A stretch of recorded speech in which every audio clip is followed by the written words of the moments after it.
My name is Chantel, and I am our cat care coordinator at Regal Cat Cafe, but I'm also a barista, and I take care of the kitty cats. My name is Kevin, and I'm a volunteer here at the Cat Cafe. I enjoy cats. I love cats, so I'm happy to volunteer. Cats have always had a positive effect on me. Like, they're just little guys that live in your house. They're amazing. They come, they love you. They're so sweet. People literally come here and they're like, oh, this is my therapy, you know? Like, they come to hang out with cats. A lot of people can't have cats where they live, so it just like brings the little feline love into your life that you're missing. And such a positive effect on people. Like, just being around them and enjoying their company can change your whole mindset. I'm gonna sound like a crazy cat lady, but if I didn't have like cats growing up, I would be an entirely different person. Well, just coming down here makes me feel better about life in general. The world is a messy place these days, and this is a very nice place to come and be. The cats are happy most of the time, and the people are happy. I really am a lot happier. When you retire, if you don't have some sort of a purpose in your life, it gets a bit boring, and this has become a very nice part of our lives.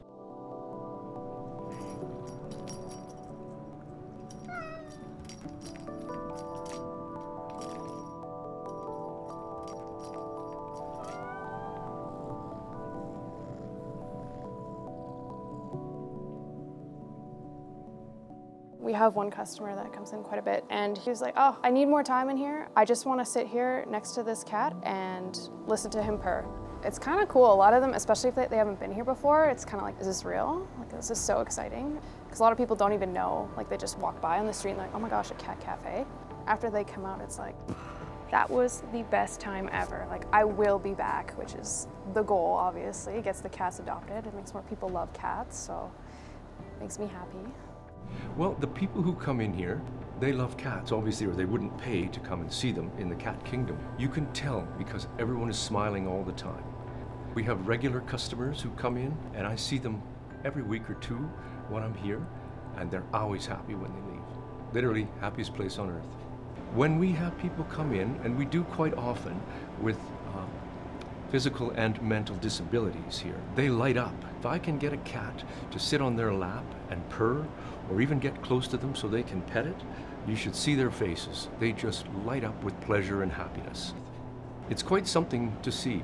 That's being able to see a kitty here, if you're struggling, it just can change your whole mindset. A lot of people ask me why I would do such a strange thing as volunteer with cats, and I tell them that's a part of it, a significant part. It's like only positive. I don't really know how to put that. Like, they're so sweet. It makes a difference in people's lives, for sure.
Good morning, Clint.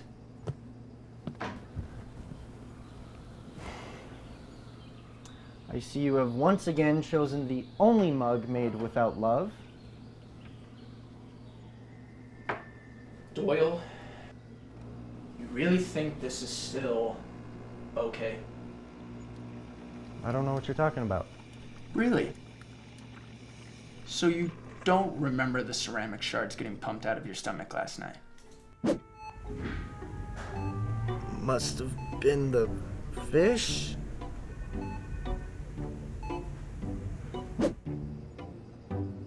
What about your niece's birthday gift?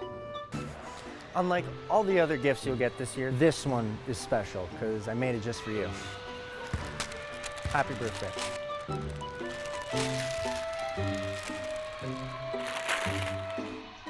What is it? Well, it's a basketball. Here, go along.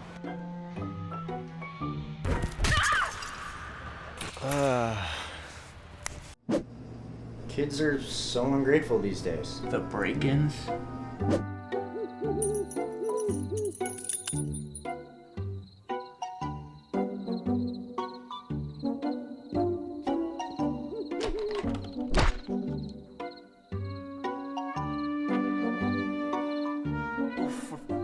Fuck!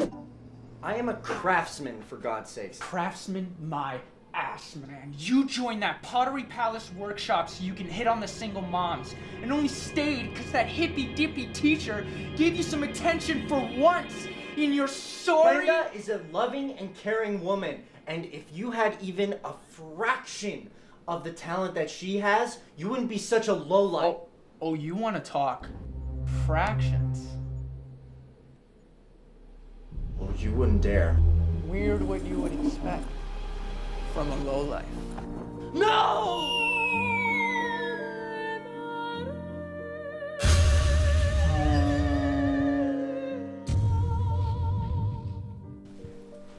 What the fuck is going on here?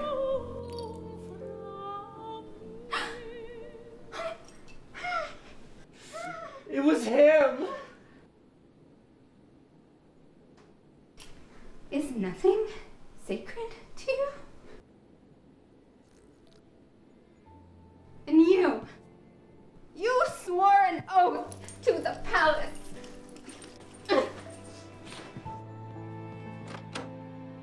Low lives.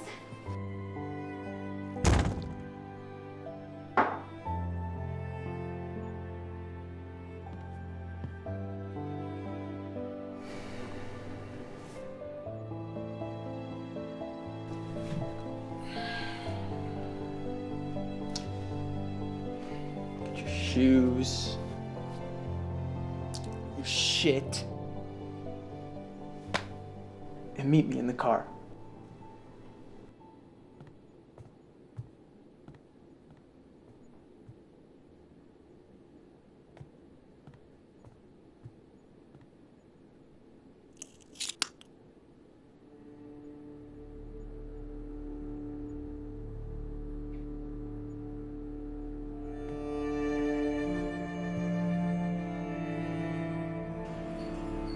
Go on. I don't know. Come on, you lowlife.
Studying is great, but sometimes I just want to get away.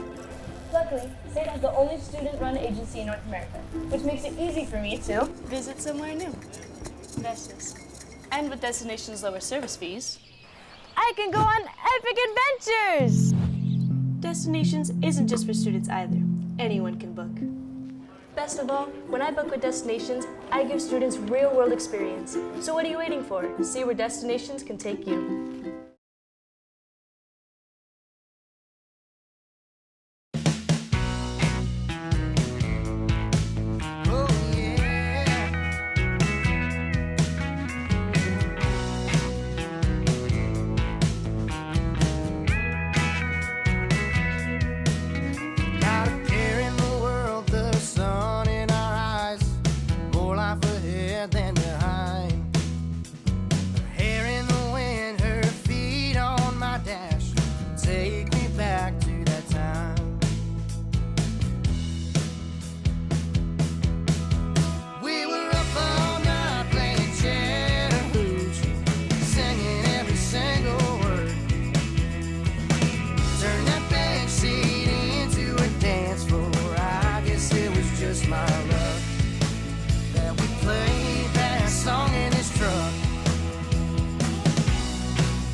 I was 5 years old when he pulled in the drive. I couldn't believe my eyes. The seats and Chevy rolled in, bumping Chesney as clean as the midnight sky. We were up all night playing Chattahoochee, singing every single word. Turned that bed sheet into a dance floor. I guess it was just my luck that we played that song in his truck.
My name's Arif Ansari. I live here in Calgary, and I grew up here. Spent most of my life in this lovely city. I guess I approached the Calgary Cassette Preservation Archive as just a way of preserving, because it's in the title, just a lot of the music that's in Calgary, that's being made in Calgary. A lot of that stuff is very ephemeral. It doesn't last long. Doesn't stick around. And especially with the cassette tape, it's such a weird thing, which cassette tapes were cheap to produce and they just got discarded very easily. And so a lot of them got lost to the time. I guess part of how I learned how to archive stuff is tied to probably two things. In the early 90s, I spent a bunch of time volunteering with CJSW. And so getting used to kind of the whole kind of the world of audio and the world of, I guess, taking things from one medium to another, taking things from record or tape into the airwaves. And then also I've played in bands, so I was used to being around studios and recording stuff, and have dabbled a bunch myself in home recording. So I had kind of that knowledge behind me of how to take something from a cassette and how to put it into the computer.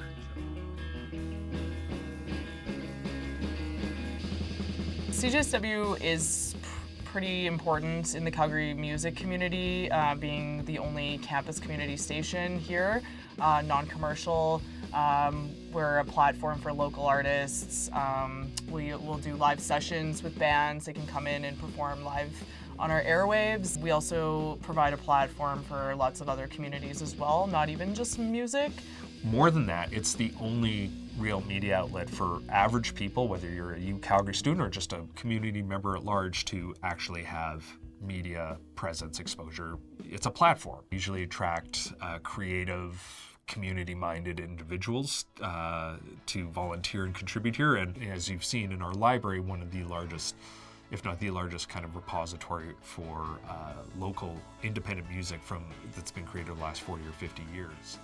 Thinking about favorite releases that I've found in our CJSW library, there are some ones that are fun and novel to me that are maybe more like kind of rare Canadian stuff. Like there's some Rick White, like Elevator kind of singles in there, and Eric's Trip.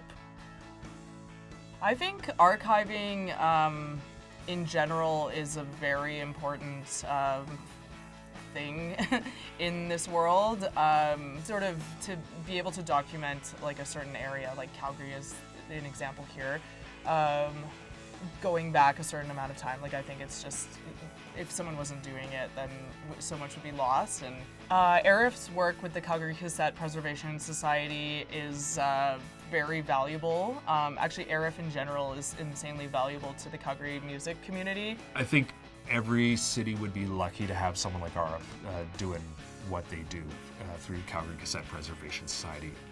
His documentation and archival work with the Calgary Cassette Preservation Society, if he wasn't doing that, I think so much would be lost. So hugely important, and like there's things going back to the 80s, and things that I never would have discovered otherwise, but. More to the point is like the fact that he does write-ups for every single posting he does, and speaking as an artist that is mentioned in that site, it's like I've admired that sort of repository. I've learned a lot. I know even when we've lost notable musicians in town, I will go to Calgary Cassette Preservation Society to find out who those people played with and kind of get maybe even pull the albums out. There's no monetary value in it. It's more now a cultural repository. Like fundamentally, the Glenbow should take over RF's work when RF's no longer here to do it, because the kind of work he's done is the stuff that no museum does anywhere, is that kind of cataloging. I think as music gets released digitally, it creates really interesting, I guess, constraints on what you can archive and how you can get stuff. I think the best example is the MySpace era. So stuff was being released on MP3 or just streaming on MySpace, and that stuff's all gone now. That to me is actually a big concern for this preservation, because there are bands from that era which are now basically lost to time because their MySpace is gone. How I digitize my music and what that means is really taking something which is in an analog format, so something which is not You can't just put it in a computer and it'll play, and trying to get it into a computer in a way that it plays.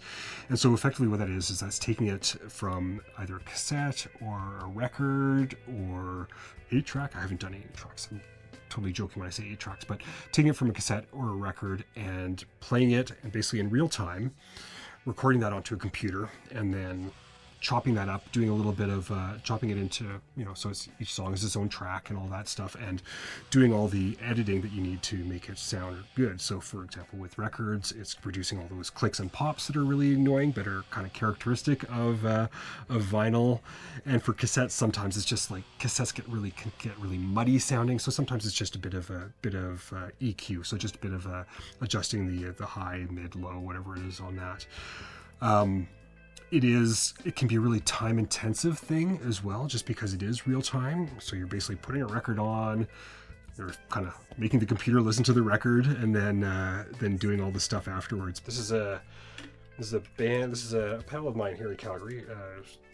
Was selling a couple tapes, and so he mailed these to me. So normally what I do is I would have everything ready to go on the computer here.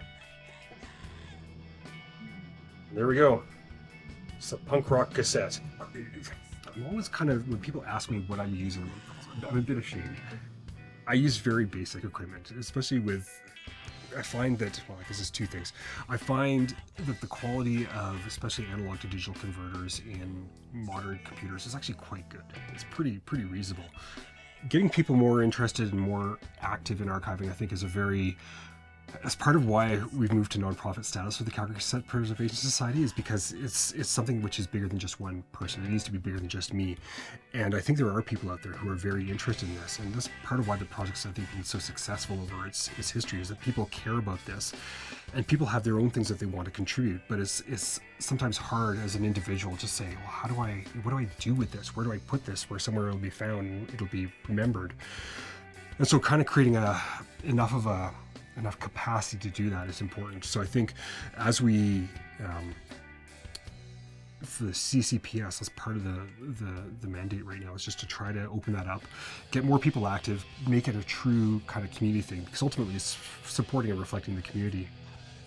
As mentioned earlier, I do feel that the underground is something that will be completely invisible if there isn't any sort of documentation and showcasing. And what I love about Calgary Cassette Preservation Society is they actually, it's more than just an archive where you can see the history. It's actually interactive in the sense like, I'm curious to know what the Sturgeons sound like, or the El Caminos, or whatever.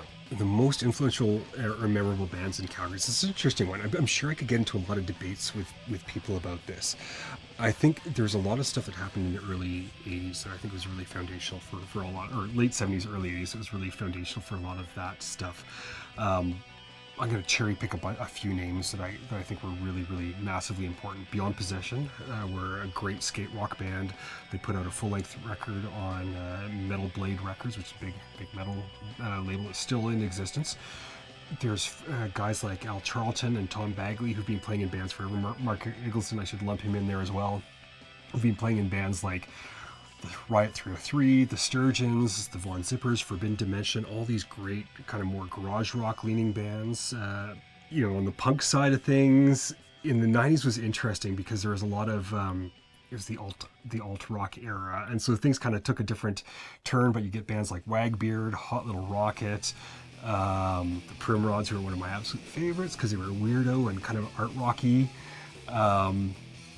There's stuff like that happens. Cordavita is another great band. So there's all this, it's so hard for me to put it down on just a couple of bands, but it's that's part of it. Calgary's an interesting place. I think Calgary has its own, not its own maybe unique styles and stuff, but we're a weird geographic location that's very different from, say, Toronto or Vancouver. These centers that are bigger and that are tied to other places. It's really hard to get to Calgary. It's really hard to get out of Calgary if you're a traveling band.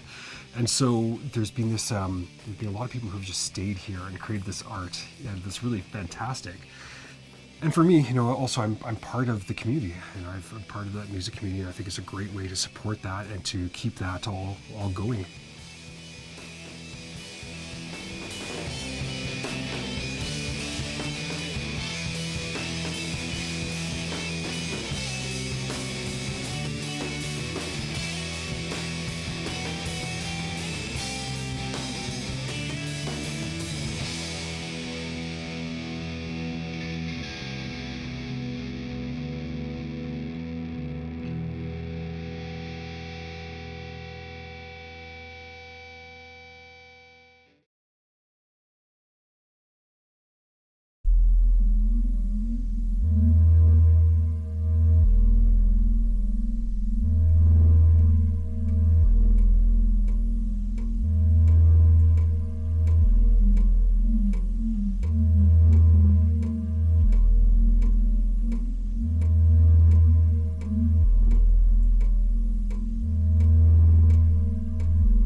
can I help you, dear? Yeah. Do you have any books about demons?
Hello?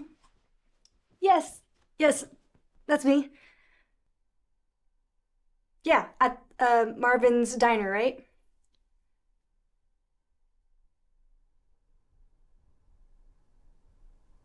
Oh, I see. Well, thanks for considering me. Have a nice night.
Do you have a name?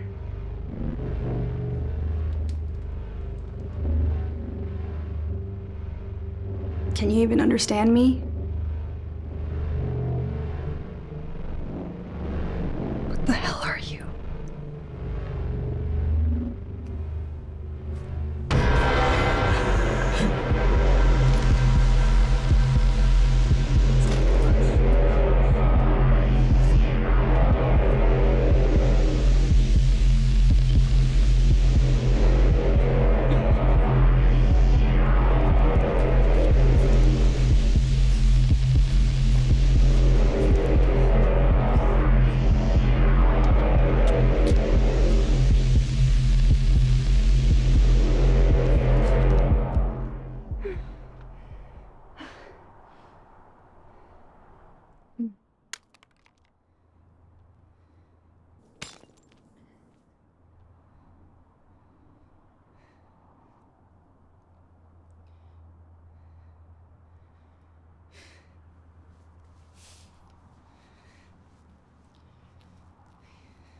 The amount of color in my life is actually minimal. My car's white, walls in my apartment are white, my tattoos are black. I tend to stick to neutral colors, gray or ash or something in that range, and black. Black is a must. Clearly, something has pulled me towards black and white as being my color scheme in my lifestyle. I don't think I've consciously done it, but I would say a lot more color would be in my life than it used to be. I was like obsessed with like black and everything else. I think as I've gotten older, the colors, they kind of faded away. Black suits more with other clothes, so this is why I prefer to pick black. But on some other days when I feel like I want to add some like color in my life, I decide to wear something colorful. With like people that have more color incorporated to their lives, they're more fun, you know? It's like they have more of like deepness to their personality.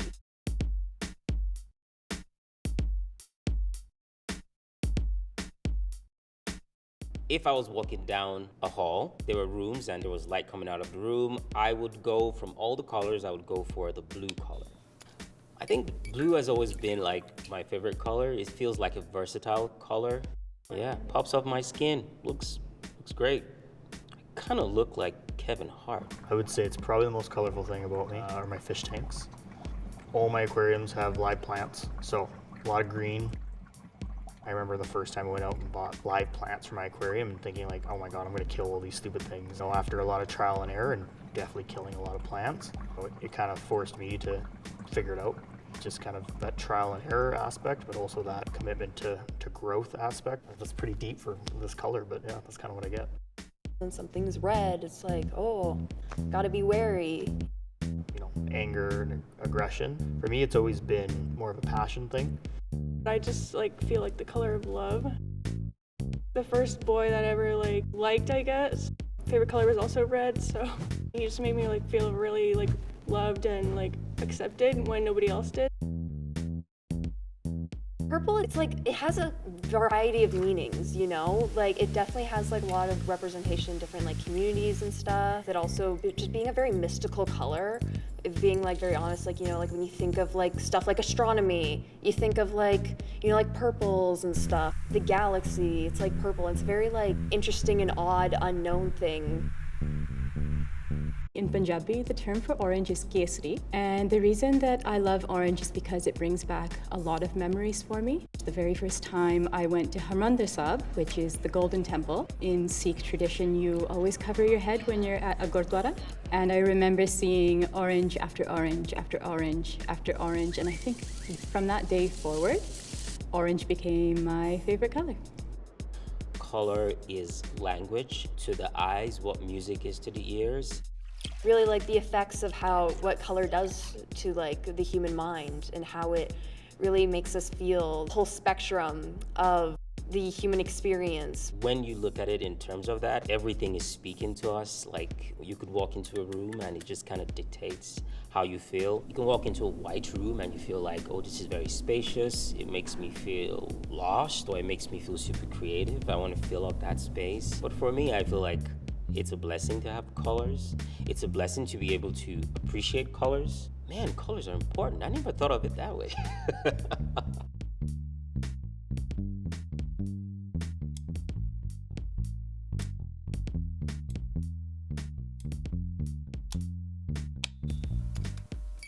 I don't know. I always liked orange. I think mainly was because my brother picked blue, and like that's like the dominant male color, and I wasn't able to like blue. And I think our association with, you know, the show Backyardigans, he also took Pablo. So I was like, well, Tyrone's orange. Guess I like orange now. I love orange because I love drinking orange juice. I can probably chug a whole entire carton of orange juice right now. And I love cheese. Red. I'm not really sure, but there's this kid's book that I used to read, that I read to my kids now, called Red is Best.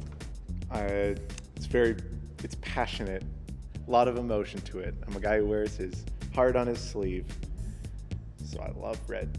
My favorite color is blue. Why? Because water. I don't know, it reminds me of the beach. Yeah, I love the beach. It reminds me of the island where I'm from. I just like blue.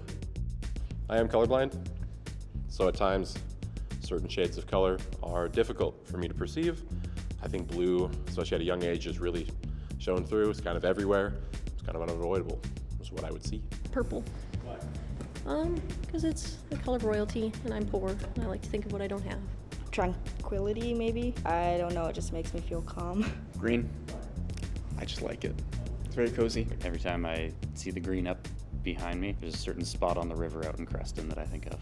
Makes me feel peaceful. I feel connected to the earth and centered and just all around me usually.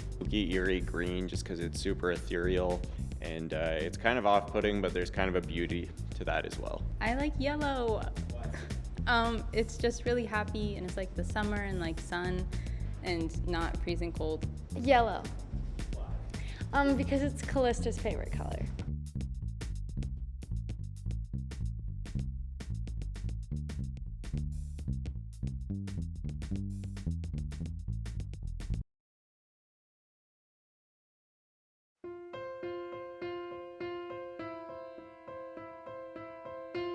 They say that a dog is just a dog, but I would have to disagree. 'Cause they don't know the bond that we shared. It was just you and me.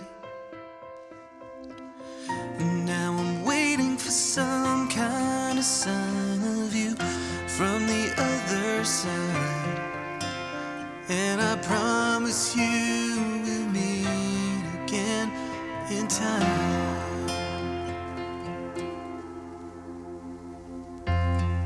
I can see you in my dreams. You're running through the fields. And I can see you when I close my eyes. It brings you back to life. I'm waiting for some kind of sign of you from the other side. And I promise you we'll meet again in time. As sure as a river runs, I will pray to get you back.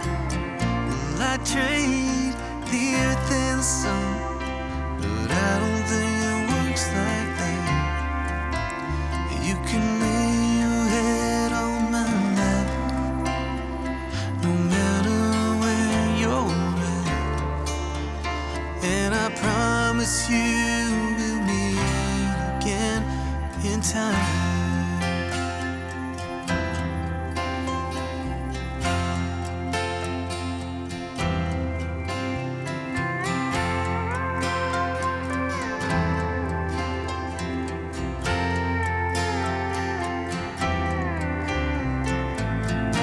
As sure as a river runs, I will pray to get you back.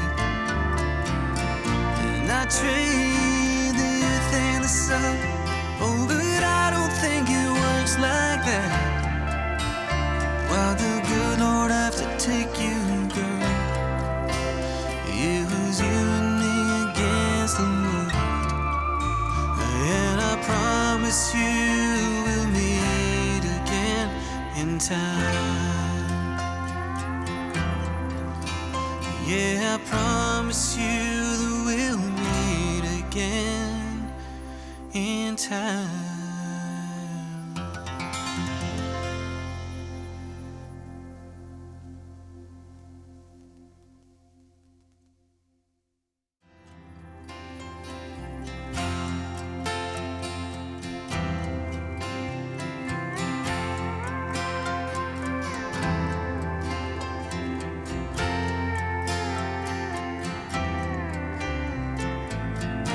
As sure as a river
You are such an asshole. Yeah, but you love me, right? Debatable. Is that it? Yeah, I just got it today. You guys are gonna love it so much. It was my mom's favorite. We're all really excited to see it. Hey, you know what goes good with a movie? Popcorn! You dipshits! I'm not your personal maid. Frank, I'll clean it up. I... Sorry. I think we should get going before Frank has an aneurysm or something. Good call. Okay, cool. I'm just gonna go fire this up in the projection booth, and then I'll meet you two in the movie theater. Okay.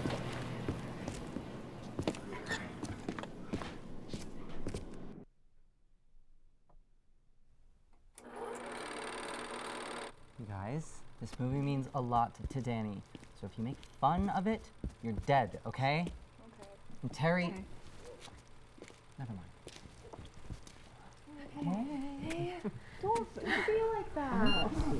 You ready? Yeah. I'm so excited.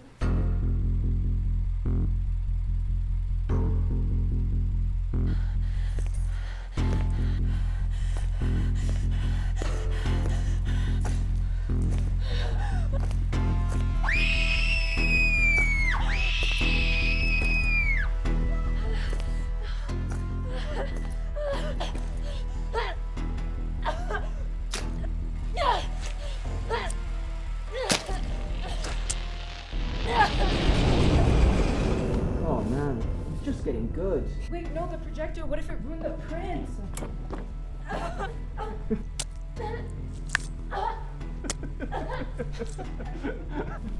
I'm sorry, Danny, but how can you like this kind of trash?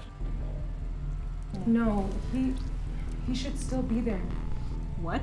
The night slasher. He should still be in the movie. Maybe it's the print. No, something's wrong.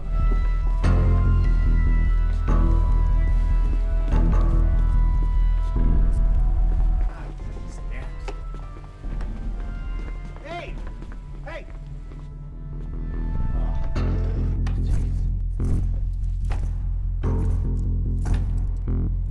Who are you?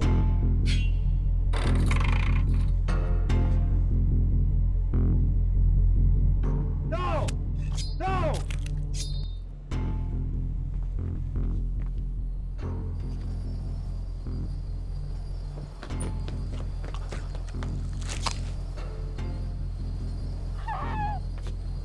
Run, Danny!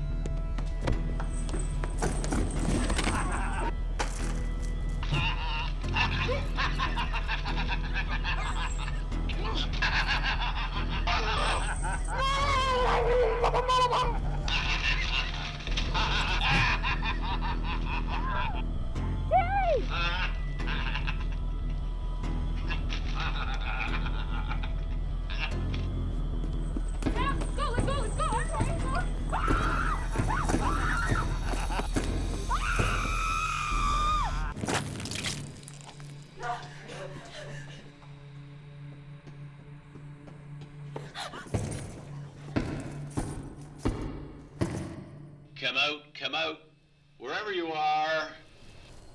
I think I know how to stop him.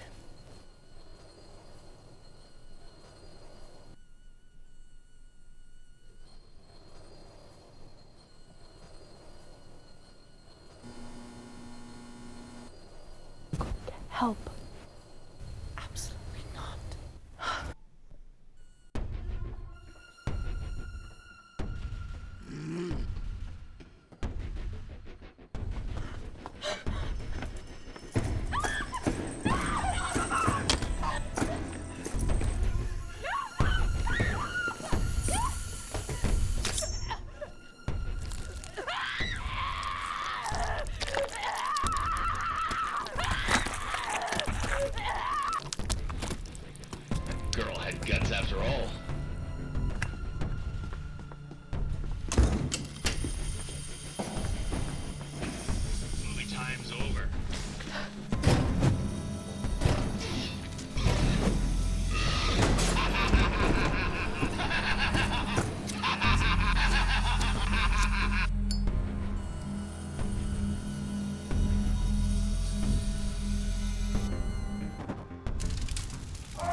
Whether it's mountain biking or city riding, we have the right bike for all of life's twists and turns. Vitasport Cycles.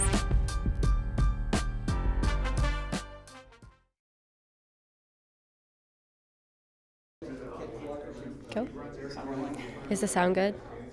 Is it too loud? No, it sounds good.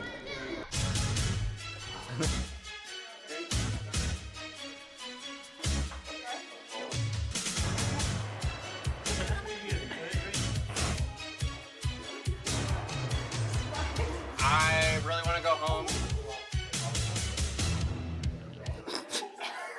Hey guys, Lindsay Walker, Channel 9. Today we're on the set of this. What is this? Cosmetronic, I don't know, something like that. Strange Phantasmagoria? This strange Phantasmagoria. Phantasmagoria, whatever. I've been sitting here for the last 4 hours. The strange Phantasmagoria.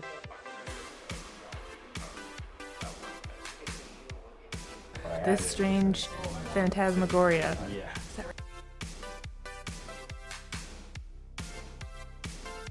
The strange Phantasmagoria? Like the strange Phantasmagoria? The strange Phantasmagoria? The strange Phantasmagoria. Yeah. Something about Phantasmagoria. I'm Law, I'm PA. Right now it's location PA. I watch the elevator. I keep them going. Okay, cut. Oh That's my good. God, That's so fucking good. It's so fucking good. Holy shit. Yeah, dude, yes. All right. It goes. Okay. Okay. We good? Yeah, we can roll it. Let's roll it. Lock it up for picture. Guys, let's move on. I'm Roland. I'm the second AC. I'm Roland. I'm second AC. And I'm Roland, and I'm second AC. And I'm Roland, and I'm second AC. What has your favorite part of your job been so far? Probably the slate. I like clapping. Okay.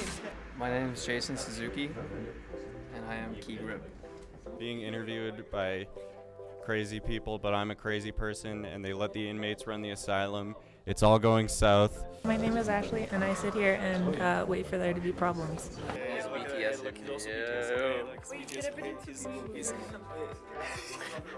My name's Elena, and I am part of the hair and makeup crew.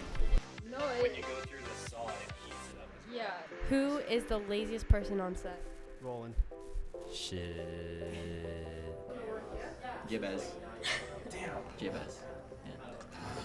Well, if we have to talk about lazy people, it's you. That's like the third person who said that. That's so bad. Probably Jabez, honestly. I am Probably Jabez. I haven't seen that guy once today. And I'm pretty lazy, so I don't want to do anything. Oh wait. The computer technology has been moving in a way that nothing else people have ever known.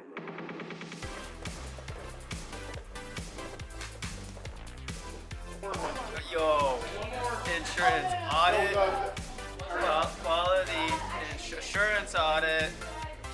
Arms are heavy, he's vomit on a sweater already. Mom, spaghetti, he's nervous. Mom, nervous. He was calm and ready. Fuck off! Mine's gonna face the Alex. Yeah? We should go to the Dorset, they have dancers there. Dude, wanna go get a battery? Battery?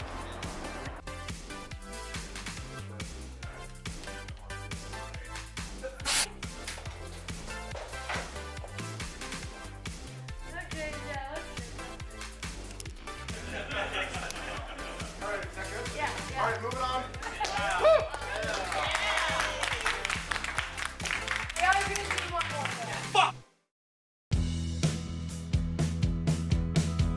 We were up all night playing Chattahoochee, singing every single word. Turned that back seat into a dance floor. I guess it was just my luck that we played that song in his truck.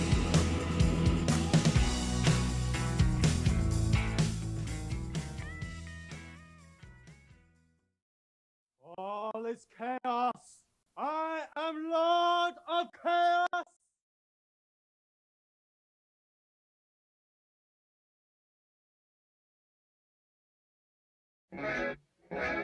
Welcome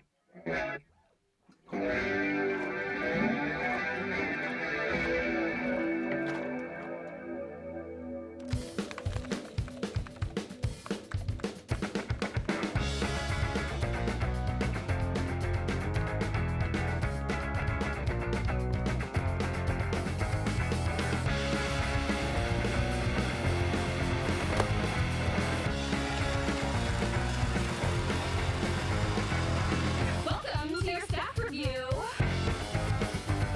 where you learn what we really think of you. We pulled the calls and we can't relate to your bathroom breaks, so let me demonstrate. Calls per minute, calls per day, numerical breakdown, don't delay. Crunch the time, you spend on useless shit. This is your quality assurance audit. This is your quality assurance audit. This is your quality assurance audit. This is your quality assurance audit. Excuse me, but I'm unprepared. I lack the ability to be self-aware. I reduce my brakes, I wanna drink it, I swear. The thought of letting you down is almost too much to bear. Calls per minute, calls per day, clerical breakdown, don't delay. Crunch the time you spend on useless shit. This is your quality assurance audit. This is your quality assurance audit. This is your quality assurance audit. This is your quality assurance audit.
has been 3 weeks since Alexander Carlos was last seen leaving his afternoon college class.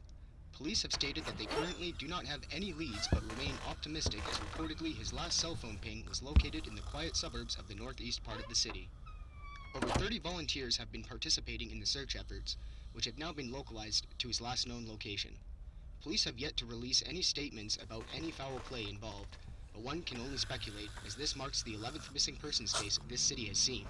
The question remains, is there something more sinister underlying here? This has been Dylan reporting for City News. Thank you.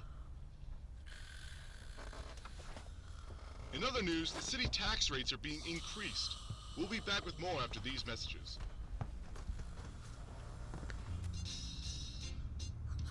Enter Peach's All-American Sweepstakes with a grocery purchase of $50 or more and win 2 round-trip tickets to our nation's first capital, Philadelphia. Call now for automatic entry. Only first 50 callers eligible must be 18 or over.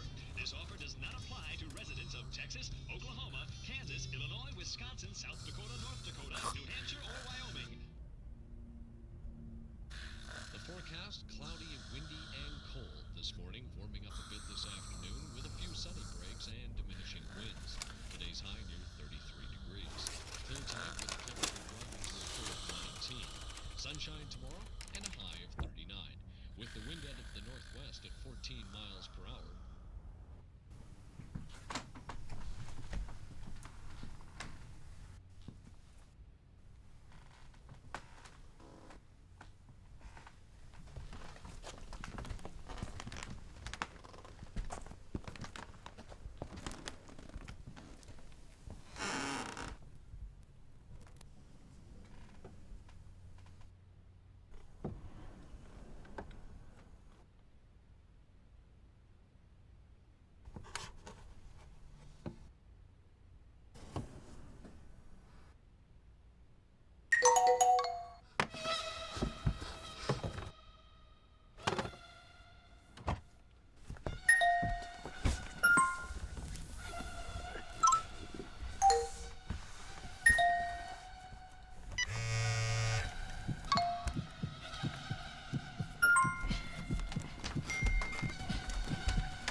Hey, my name is Darius, and I am born in Calgary.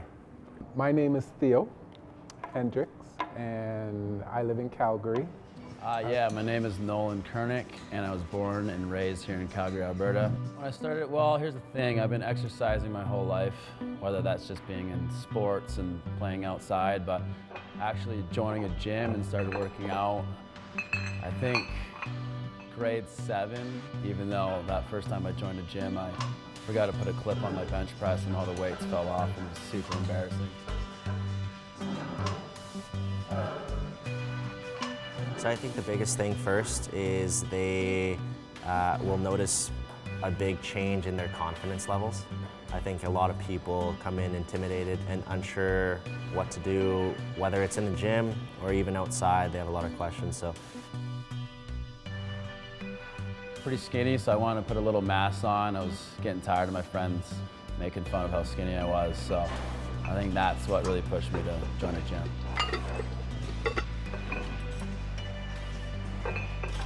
First benefits was just gaining some size, and with that came some confidence. I was kind of down on myself with being how skinny I was and whatnot, so the second I got some size to me, some bigger arms, I think was what I was going for at the time. Gained some confidence and really helped me out just my day-to-day, and yeah. The hardest step is actually getting over that hurdle to take that leap into actually, I think I'm going to do this, let me do this, without some kind of motivation. I guess a big word that I can use to sum that up is maybe discipline. I think it really taught me discipline. You want to look like everyone else. You don't want to be yourself. And there's very few people that can wake up in the morning and say, you know, I'm perfect and I'm good today, you know, besides Oprah, but we're not Oprah, right? So, you know, you have to do something to change whatever. Well, what's going to change? The only thing that's going to change, right, if you're a fat kid, is that you got to go to the gym. It's sad, unfortunate. It's a big, scary place for a lot of people. It's also brought me a lot of confidence, aside from discipline. It's in just ever-changing goal of just wanting to continuously improve and just be better versions of yourselves. So I didn't necessarily join a gym to, let's say, get in shape, you know? I did it more to gain muscle and kind of, my brother was doing it, so I joined a gym that way. But I had a pretty normal upbringing and just being a kid, so. Everyone is different that walks through a gym, including myself. I have my days where physically, yes, I'm here, but mentally I'm not. Emotionally, I might be here. You know, I'm trying to connect, or maybe not. I don't really know. I'm constantly changing things because, you know, I flip-flop back and forth between, you know, aesthetics and then functionality. Functionality takes most priority, but obviously you want to be confident, you want to look good. You want to look good in your clothes, you want to look good during the summer when you're out on vacation on the beach shirtless, right? So it's been a huge part of my life. I mean, I've geared my entire education around it with kinesiology, so it's been a massive part of my life. I feel good, man. The endorphins are rushing. You feel really positive. It's a good feeling leaving the gym, so. Yeah, it's one of those things where going to the gym, sometimes you're tired, you're kind of out of it, but leaving the gym, you're always in a good mindset. And working out at 6 a.m., it kind of sets me up for the rest of my day. So I love that aspect of it. Do it.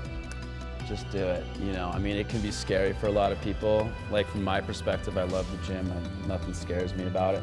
But for a lot of people, it does, and that's one of the biggest things. For people that don't work out, it can be a scary place. There's a lot of big dudes walking around, but just do it. You'll physically feel better, you'll mentally feel better, and like you said, you'll emotionally feel better. It really hits on all three of those, and it just sets you up for a better day. So, the hardest place to start is with yourself.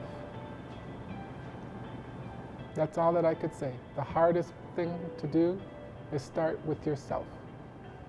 Right? Nobody else is going to do it for you. Right? And for me, it took a long time for me to get that in my head upstairs, that at the end of the day, you got to start somewhere.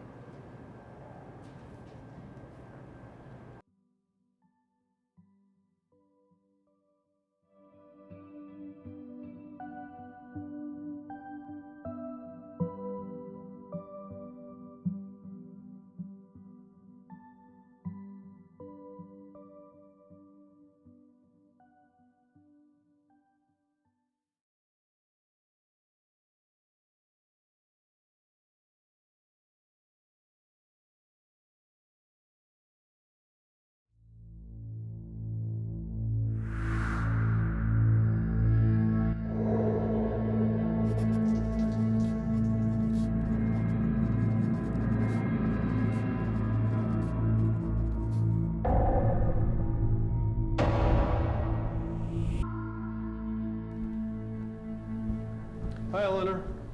Hey. Oh, geez, are you okay? Are you sure? Here, give that a try. Okay.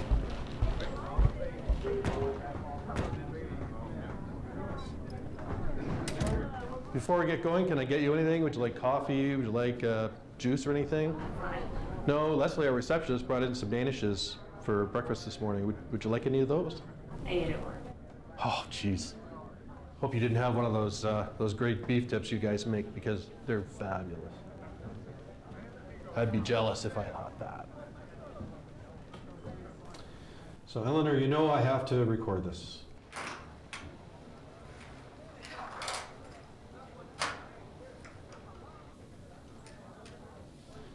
Okay, on with the formalities. First of all, today's date is January 24th. Time is 6:45 p.m. Location is Pine Bluff RCMP Detachment. That's Detective Sergeant John Stafford. Homicide case, victim is Christine Davis. Your interviewee number 7. Can you please identify yourself, full name for the record, please? Eleanor Marie Clark. How long do these usually last? About 30 minutes, 40 minutes. Just think of it as having a chat at the cafe with me. Do you remember when Christine was hired at your boyfriend's gas station? I think a year ago, around when the other gas station closed. Right. Was there anything at the time that concerned you? About what? Well, young, attractive girl, working in close proximity full-time with your boyfriend? What kind of question is that? It's a question that I have to ask because it's pertinent to the case. Wait, do you think Ray is a suspect? Eleanor, I have to ask these questions, okay? Would you please sit down, or else we'll just end this right now. Would you like to do that, or would you like to make a statement? Okay. Why, Ray? Are you sure you want to? John, just tell me. You know Don Eschler? That name ring a bell? He works over at Lowe's Bar. Well, he's seen Christine and Ray together at the bar, being very friendly on several occasions. Yeah.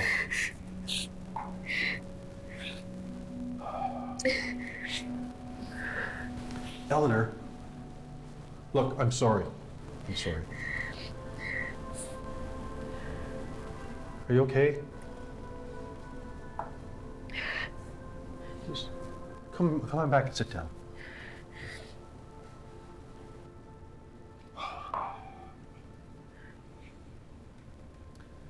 Sergeant Stafford pausing the tape at 6:55.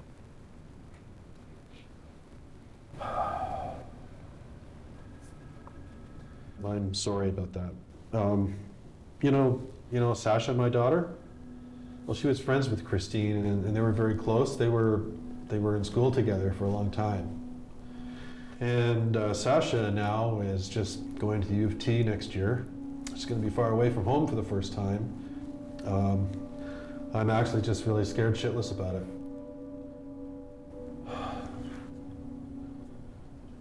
Can I get you coffee or juice or something? Maybe some of those Danishes out there? Sure. Would that be okay? Okay.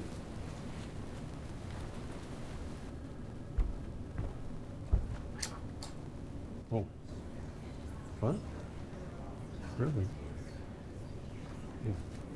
Okay.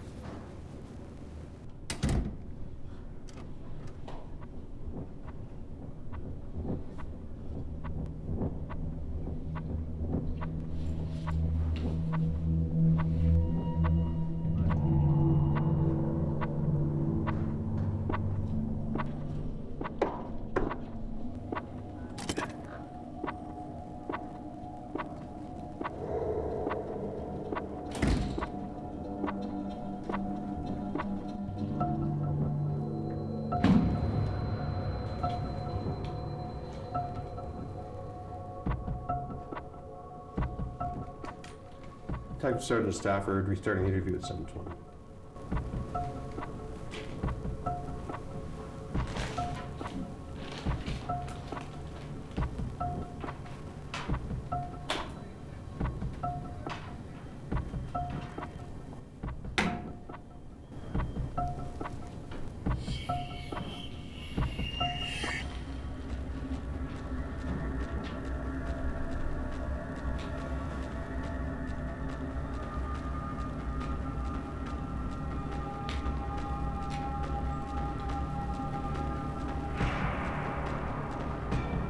They searched Ray's truck. Why, Eleanor? Why?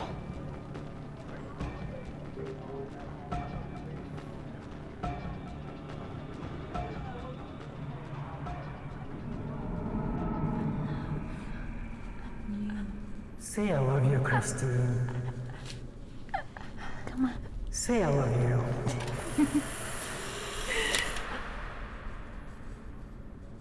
Say it. Come on.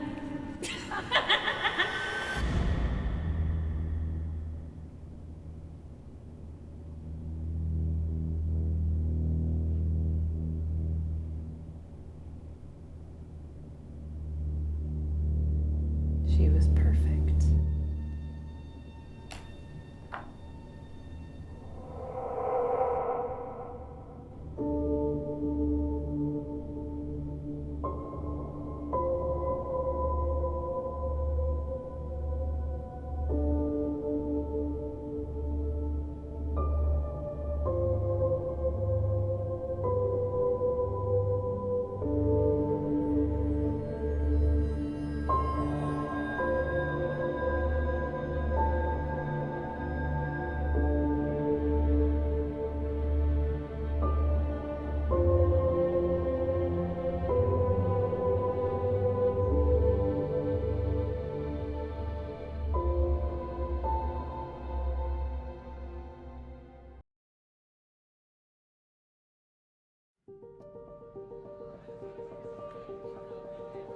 Well, when I hear the word gymnastics, first of all, I think it's something that I can't do, but would love to.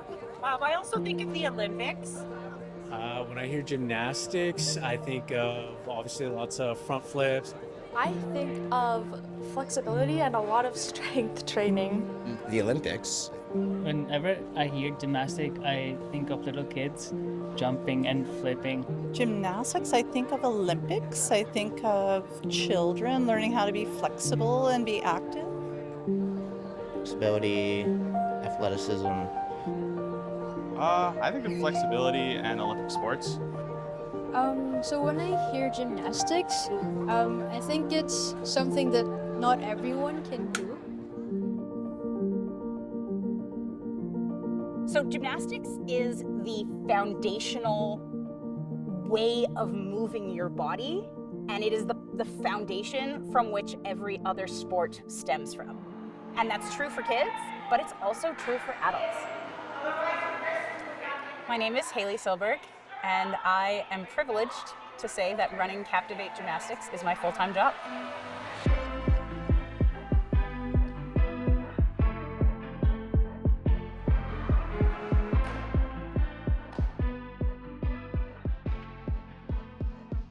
Captivate started in 2018 as a one evening a week, small-time adult gymnastics club.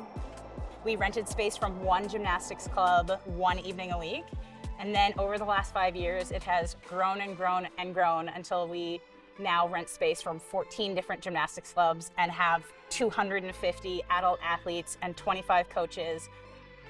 At Captivate specifically, we just offer artistic gymnastics, and we include all the different artistic apparatuses.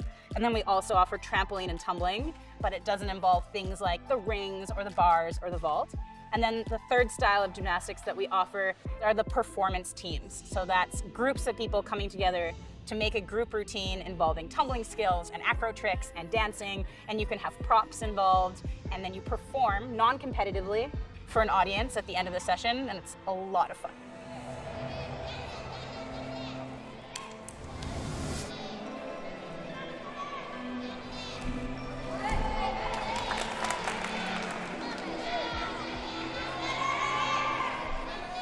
My name's Miriam Monkton, and I did elite gymnastics for 17 years, and then in 2016, just before the Rio Olympic Games, I was training on the uneven bars and did a dismount, and I knew straight away I tore my ACL.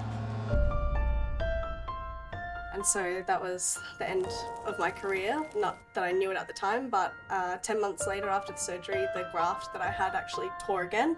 And I was so traumatized from the injury and the surgery that I was like, do not do another surgery. I'm fine, I'm just gonna stop gymnastics and be a normal person. And I never really thought that I would do gym again. My parents put me in gymnastics because I was a really hyper kid. And then I was diagnosed with Ehlers-Danlos syndrome about 2 years ago, which in short means my connective tissue is really, really loose, which isn't a great thing for gymnastics. And so my doctor told me to quit gymnastics. She was like, there's no way you could possibly do gymnastics with Ehlers-Danlos syndrome. Honestly, after finishing elite gymnastics, I never thought that I would do it again. And then I was coaching for a couple of years, and then in 2020 we watched the documentary Athlete A, which was about a lot of like abuse in gymnastics, and that kind of opened my eyes up to things that I had experienced as a child, but I just didn't know that they were wrong. I ended up stopping actually because I was just kind of going through a lot of like mental blocks, like certain skills are getting like scarier to perform, and it just like wasn't as fun anymore. I walked in, it was a trampoline and tumbling class out in Okotoks. Haley, the founder of Captivate, was there for the first night. I had kind of self-rejected myself, walking in there thinking I wouldn't be welcomed, and wasn't really sure what that environment would look like or feel like for me. Were people going to judge me for being a plus-size person in a very, high fitness environment? And I am someone who is quite athletic, but visually am not usually perceived that way. At the end of the class, she said, I fully intended to take advantage of your 2-week trial period and drop out for a prorated refund at the end of my first class. It took all of my anxiety just to even show up and participate today. But I can't believe that I felt so happy and so excited that I've done this, and can't wait to see what I can learn and do with gymnastics as an adult now. And I had really thought that this sport was really only for like skinny, aggressively athletic people. And I asked her, that was so beautiful, can I give you a hug? And she just gave me a really big hug, and we both just stood there in the gym and cried on my first night at Captivate. I wasn't planning on coaching or doing gymnastics at all because I have 2 young babies, they're 2 and 3. And then I moved to Calgary and got in touch with Hayley from Captivate about participating in training. There was one girl who came into Captivate who was an ex-competitive athlete and hadn't done gymnastics in a while. And there was a few skills that she wanted to try to learn to get back from when she was previously competing. And so I think she was a little nervous about doing them at first. I was so nervous coming into the gym, and I remember doing the warm-up and really struggling, and I was like, I have made a bad decision, like why did I come to do this? Right, and so I walked her through some very small drills in order to be able to do the skill, and eventually we went to trying it. And her comment after succeeding at doing the skill was that she was so happy that like I believed in her.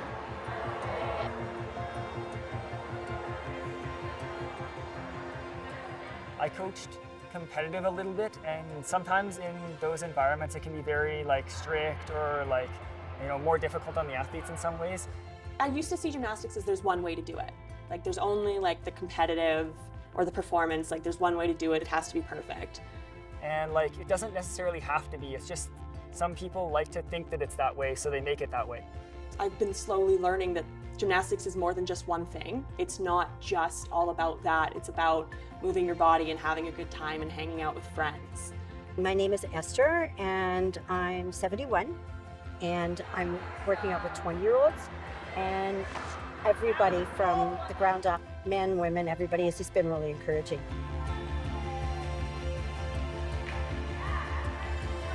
After every practice, we would go to Tim's, and we would be there like till 2 a.m. No, not 2 a.m. Like 1 a.m. when it closed, or like midnight when it closed, whenever it closed, I don't even remember. And we'd just hang out. Like we'd do gymnastics and acro and tumbling for 2 hours, and then we'd hang out for like 4 hours after. Because like it was just such a fun group of people to be around. It wasn't that we just loved doing gymnastics with each other, it's just a genuinely awesome group of people. The fact that everyone is there to cheer you on, no matter where you're at, is something that's just so special that I look forward to every time I come to class. What Captivate is and what the culture is so different than any gym I've ever experienced in my life. It's very inclusive and community-minded and community-oriented, and I just love coming in and knowing that like everyone here has my back, whether I fall over or whether I achieve a new skill. Gymnastics and Captivate has really helped me accept that yes, I have a disability, but that doesn't stop me from being able to do what I love. Would I recommend someone with no experience to join Captivate? 100%. As someone who came with zero experience myself, anyone can do it. Now, when I think about gymnastics, I think about community. Fitness-minded people of all ages who want to move their bodies for the love of the sport and cheer each other on.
God has a noble mission on earth, and he wants you all to be a part of it. He wants you to see his kingdom come and his will be done. In the book of James, he says, religion that God our Father accepts as pure and faultless is this: to look after the orphans and the widows in distress, and to keep yourself from being polluted by this world.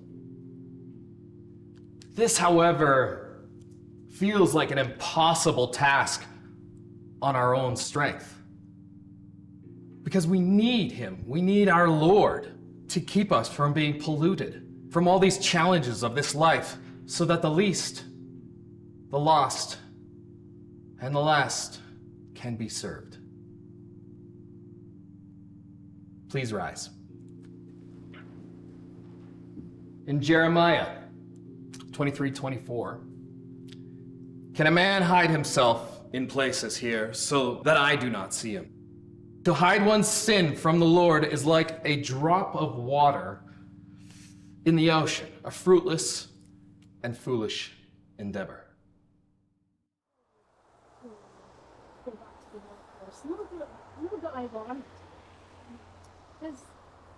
It's not all of it. Okay. Okay, can I see what you're doing? Come on, Joseph. Let's go.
What up, what up? Hey, what's up? Not much, just setting up for the party later tonight. We are stacked with drinks. Take a look at this. Hey, sick. You're still coming later tonight though, right? My brother's bringing some of his university friends. It's actually going to be insane. They're probably going to make me drink a whole bottle by myself or something. I'll try my best, but you know my mom, she might be sus. Dude, come on. I'm only turning 18 once. I will literally kill you if you miss this. I know. I really want to come. I'll bring it up again at dinner time. I've been planting seeds all week that it's for Bible study. All right. Well, best of luck, soldier. I'll have a shot ready for you as soon as you arrive. Sounds perfect. See you later. Peace. Bye.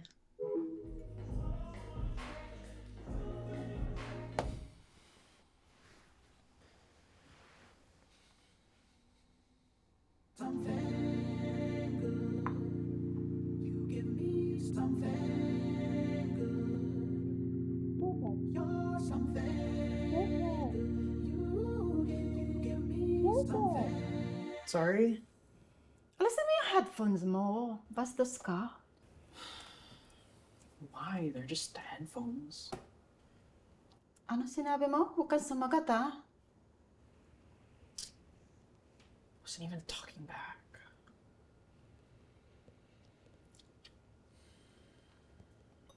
So, have you been seeing Ophelia at all lately?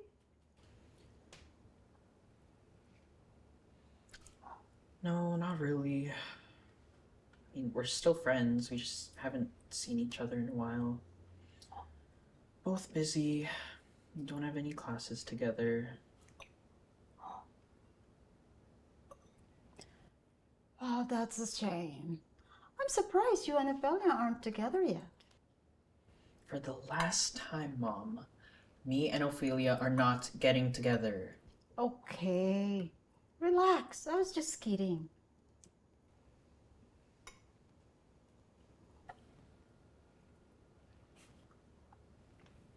Besides, I'm still in high school. I'm sure the right person and the right time will come.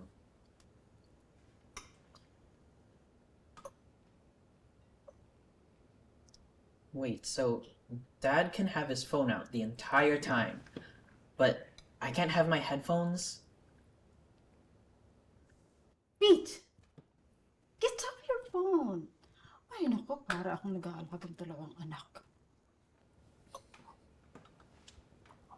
So, about Davidson, could I still go over to his house tonight? What? Why? What for? Remember I told you we have that Bible study thing? But what time will you get home? I don't know, maybe like 11 or 12? Ano? Gabi na? Alas 12?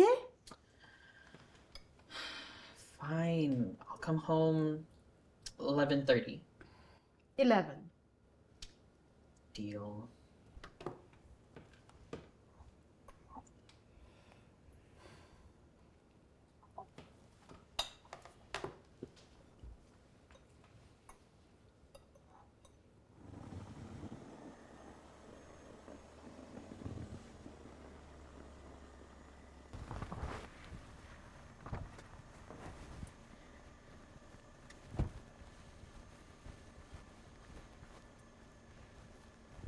Bye, Dad.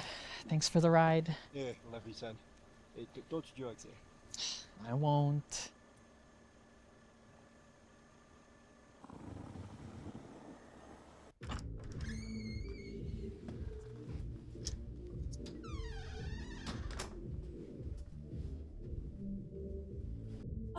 Joe! Oh my god, oh my gosh, you made it! I missed you. I haven't seen you in forever. I missed you too. Okay, come on. We have so much catching up to do. Yeah.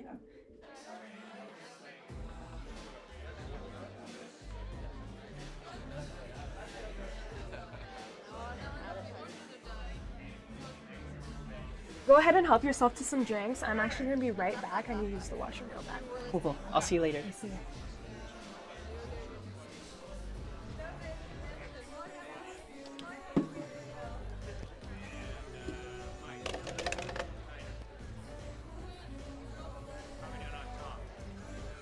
Joseph. Oh my god, hey! How you doing, man? What's up? Been a minute. Yeah, sure has been. Look at you though. I like the outfits. Thank you. Yeah, I thrifted it, man. Nice, nice. I can't believe you actually came. I mean, I didn't doubt you for even a second. Was that sarcasm? No, no.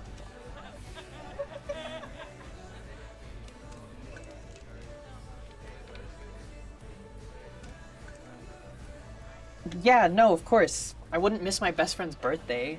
Yeah? Appreciate it, man. You down for a shot? Hell yeah. Thank you. Cheers. Cheers. Ugh.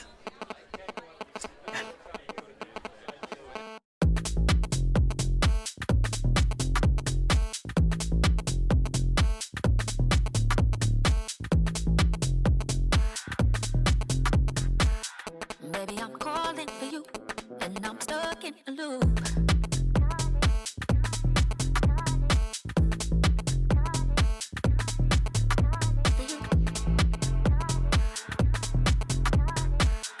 Baby, I'm calling for you, and I'm stuck in a loop.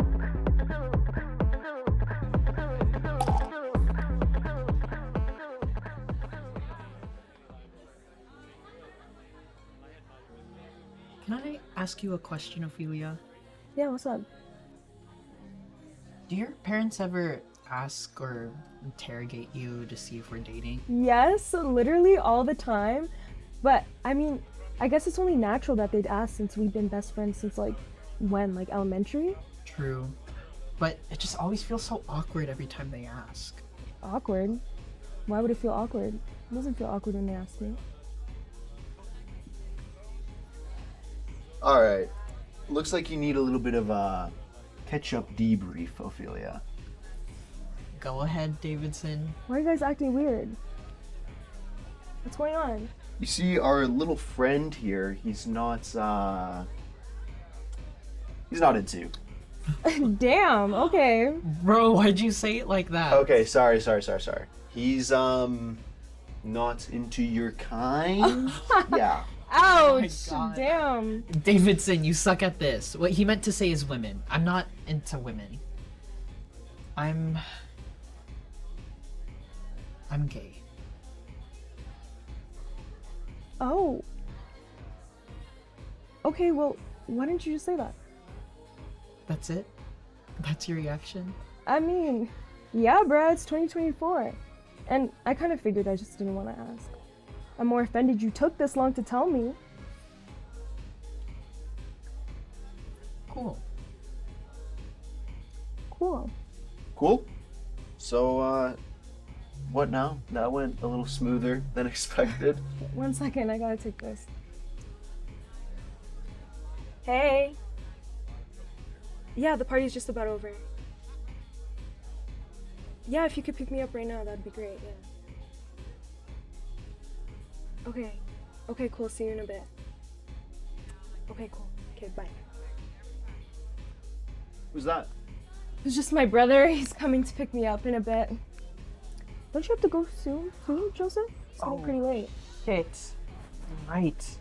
Oh my god, I'm so dead. Can I catch a ride with you, Ophelia? Yeah, of course, yeah, I got you. Thank you, you're a lifesaver. Shit.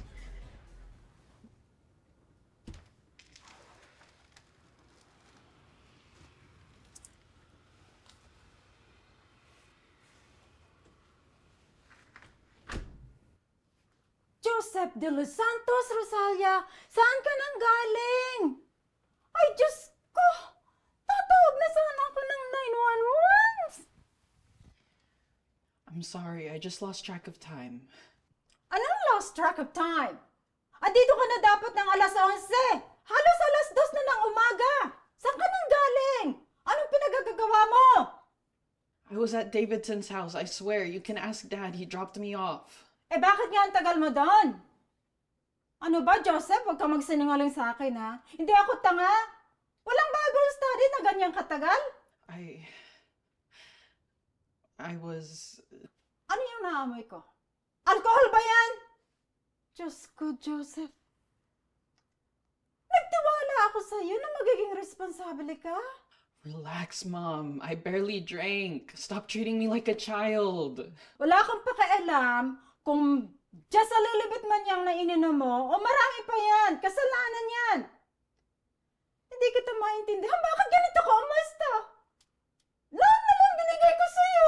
No, you haven't. You've taken more than you've given.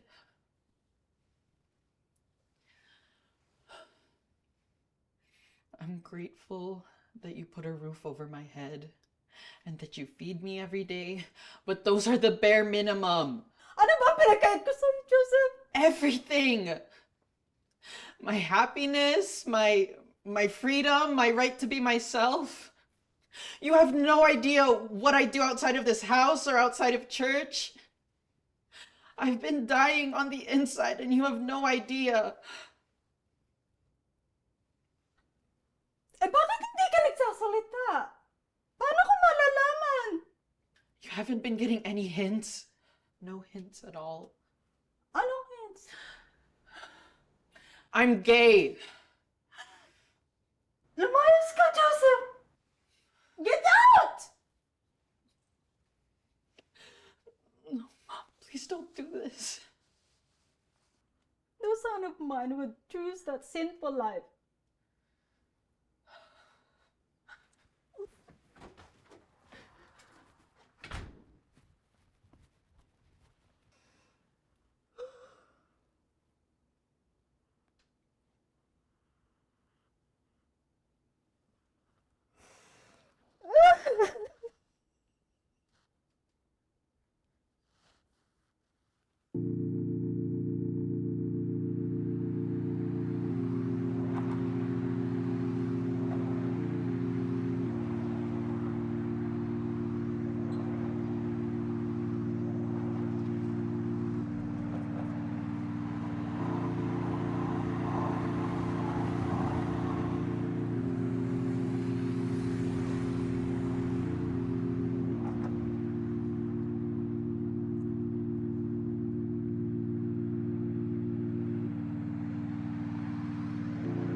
can't say.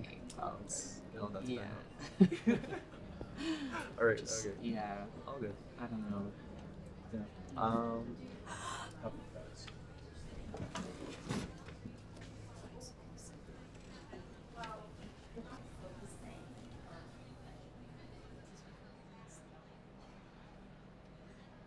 I'm sorry.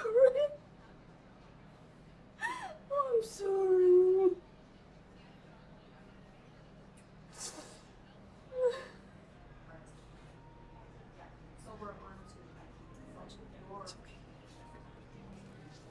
It's okay.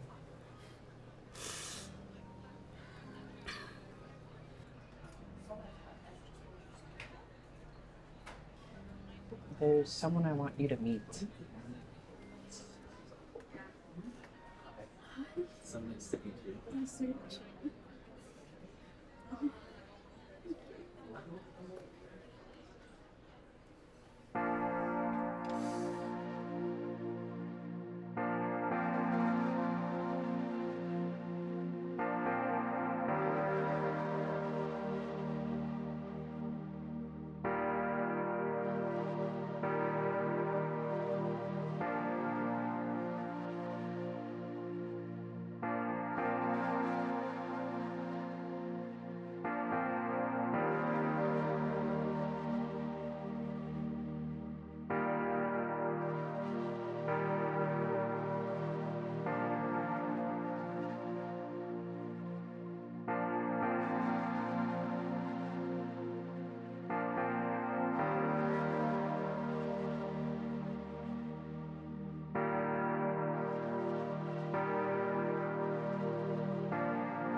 Two months ago, I found a weird lump.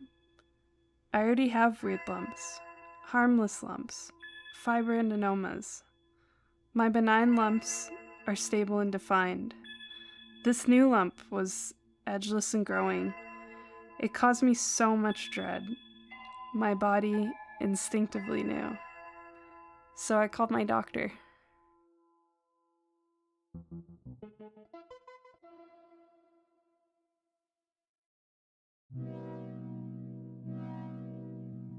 Hello, my name is Mike Hooves. I'm non-binary. My pronouns are they, them.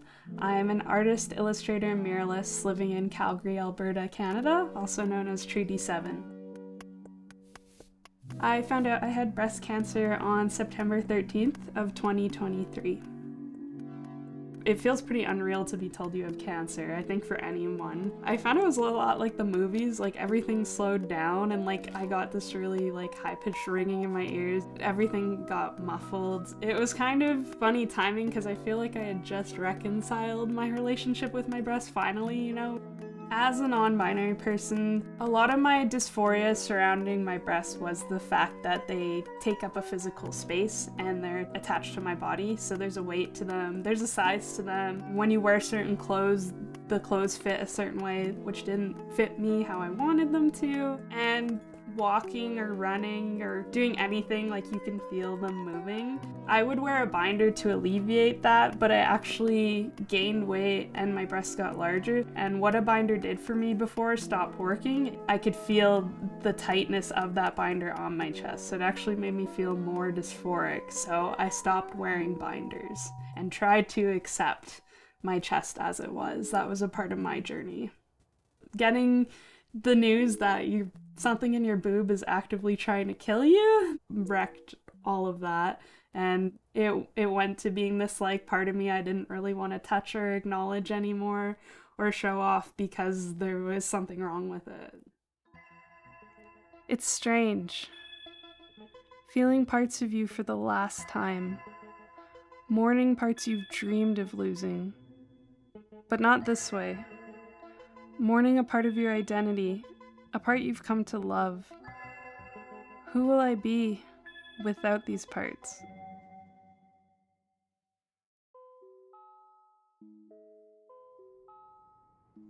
It's been 3 weeks since my mastectomy, and it feels surreal. With a mastectomy, they take out all of your breast tissue and your lymph nodes if they need to do that on the cancer side. They scoop out all of the tissue compared to with a top surgery where there's aesthetics in mind and they have the ability to not remove all the breast tissue to make it ideal. So yeah, I've had to get used to that where it's like I'm flat, but this isn't quite top surgery. It's a bit different because of its intent to remove the cancer over it looking good. And it looks good still.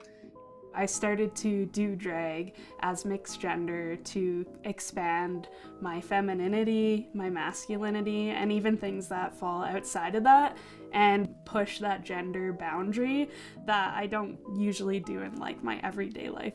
My breasts used to be like my point of pride in drag, and it was a way to celebrate this part of my body that causes a lot of dysphoria, but that's gone now, so I have to figure out how to celebrate a part of me or showcase a part of me that's been affected by cancer. I don't quite know how to handle that yet.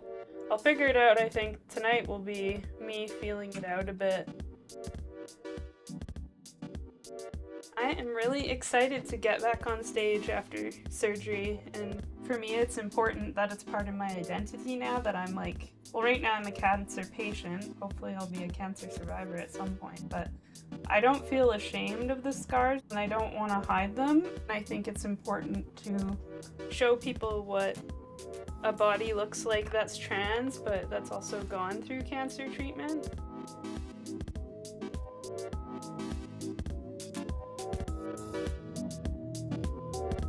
Mixed gender, everybody.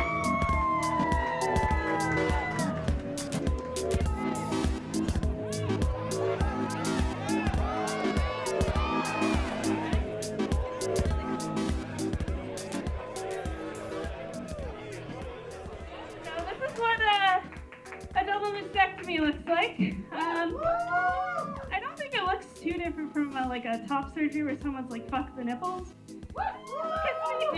We do that. So yeah, mine is just a little more concave, but it's flat. It was expedited top surgery because guess what? That's how you get it. You get cancer. That is my advice. And the thing about having cancer or like illness is, you know, it's the center of your life. And so people go, how are you doing? How's it going? You know, that casual question we all ask. And I started going, do you want to know? Or do you want me to say things are okay? They want to know, because they're curious. So then I say I have cancer, and they're like, oh. What the fuck do you say to someone who says they have cancer? Well, I've learned, you just say, thank you for telling me, what can I do for you? But, you know, people go like, oh, I'm so sorry. And I'm like, me too. I don't know. Or like, you're so brave. And I'm like, I'm just a guy standing here who got cancer. I don't want to, you don't really got a choice. I'm not really brave. Today I removed the last barrier between then and now. The mirror tells truths I haven't caught up to. My scars are puckered and hardened. My skin is soft and raised. I see a stranger in strange times. I feel a bittersweet euphoria. My advice for non-binary people with cancer and trans people as well is to lean on your community and reach out to your community and seek other people who have your experiences, because I think it's really important this early on that we are talking about ourselves being one of the visible, marginalized queer people who has this experience. Because right now, if you look, there's not a whole lot of information for us. I've had other trans and non-binary people who have breast cancer reach out and say, hey, I'm having this experience too. And it's really helped me with my treatment, even like feel like there's a whole community of people who have my back. I don't know how long my treatment's gonna be. You know, there's gonna be chemo, and there's gonna be hormone therapy, and hopefully not radiation, but probably so. My goal is just to keep creating those and recounting all of those experiences until my treatment is done.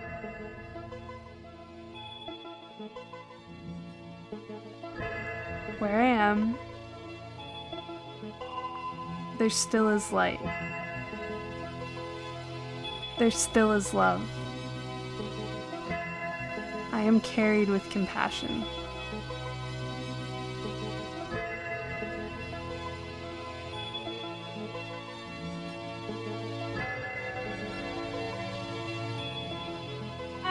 So really quickly too, I wanted to acknowledge that there's a film crew in here. I don't know if you noticed. There is a SAIT film class shooting a film about me and my cancer. Because apparently being non-binary and doing drag and making art and also having breast cancer at the same time is uncommon. You tell me, I don't know. There'll be more of us soon. So there's more non-binary people, so statistically, God, that wasn't a threat, but I guess it's like, there's gonna be more non-binary people. They're gonna have more cancer.